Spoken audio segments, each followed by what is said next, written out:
think it's your belly. Oh, that's your belly. This is a story about an adorable Chihuahua named Tina, who came into my life at a moment when I least expected it and filled it with light and joy. I remember the day I first saw Tina. For several minutes, I just stared at her, amazed by her tiny size and the confident way she assessed me, and thought, is this really a dog?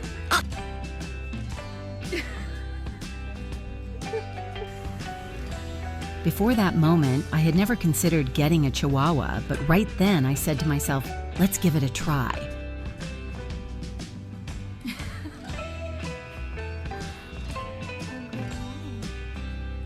Tina turned out to be so charming and full of life that every day with her became a real adventure.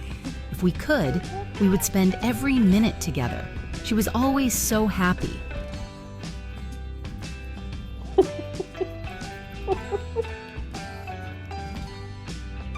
I could step out of the room for just 30 seconds, and when I returned, I would see Tina racing around with excitement, greeting me as if we hadn't seen each other for ages.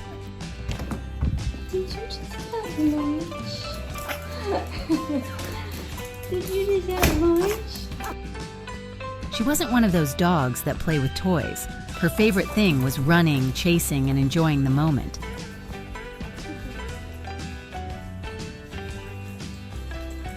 Our acquaintance was truly unexpected.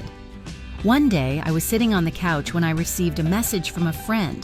She wrote, "My friend's mother passed away, and she had a Chihuahua named Lilbit. I know you recently lost your dog. Would you like to take her in?" It had only been a couple of weeks since I lost Beebs, and the idea of a new dog felt both challenging and hopeful. I decided to try, to see if she would get along with my German Shepherd and find her place in our home.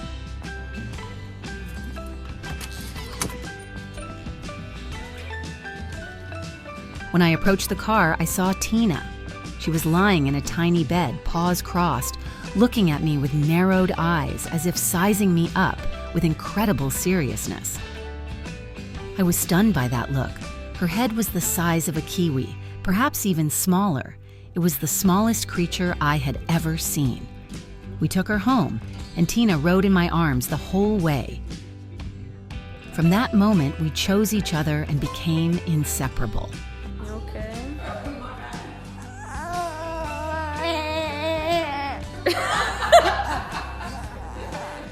Even though Tina brought a new ray of sunshine into my life, I was still grieving for Beebs.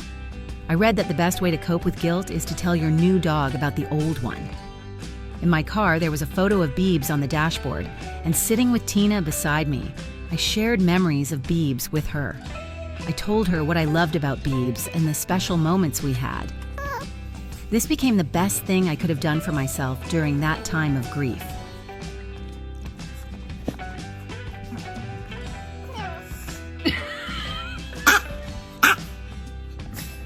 More than 3 years have passed since Tina became a part of my home. She only wants one thing: to be close, to be loved, and to be part of every moment in my life. Ooh. And of course, if she could, she would eat all day long. Not a day goes by without Tina doing something funny that makes me laugh.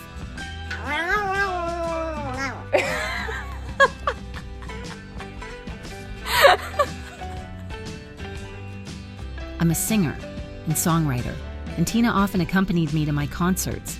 She would just lie on my lap as I sang and played, and those were some of the sweetest moments we shared together.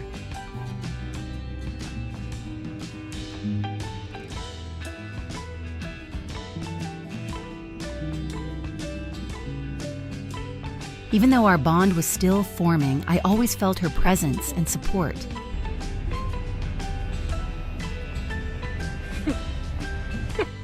Sometimes it seemed as if Tina was saying, "Shall we go somewhere, just the two of us?"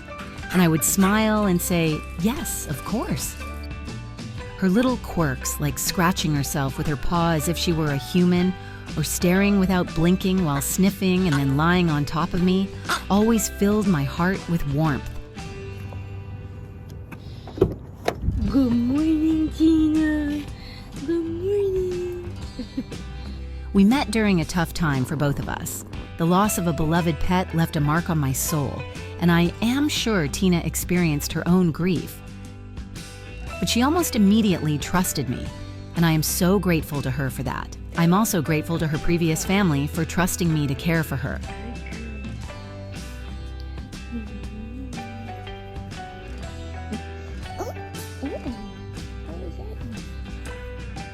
Tina is now 9 years old, and I often think about how I wish time would slow down so I could love her longer. Happy birthday to you. Happy birthday to you. If you enjoyed the story about the lovely Chihuahua named Tina, don't forget to like and subscribe to the channel. If you're considering getting an exotic pet, I strongly recommend reaching out to professionals first and thoroughly researching their care. Only then can you ensure your pet has the happy, healthy life they deserve.